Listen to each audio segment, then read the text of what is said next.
అండి కాకరకాయ ఫ్రై చేస్తున్నాను. ఇది కాకరకాయ ముక్కలు కొంచెం ఉడకబెట్టాను ఒక 5 మినిట్స్. తర్వాత ఉల్లిపాయ ఏం చేశాను, ఈ ముక్కలు పిండేసి ఏం చేశాను. ఇప్పుడు శనగపప్పు కారం వేస్తున్నా. ఇది ఇండియా నుంచి వచ్చింది.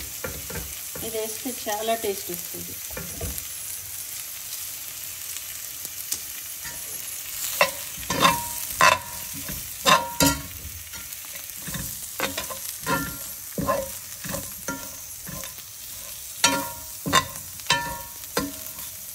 కొద్దిగా షుగర్ కూడా వేసాను.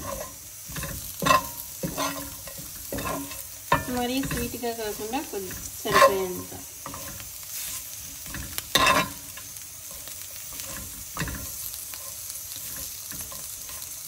ఓకే అండి, ఇంకా ఆఫ్ చేసేయడమే. రెడీ కాకరకాయ ఫ్రై.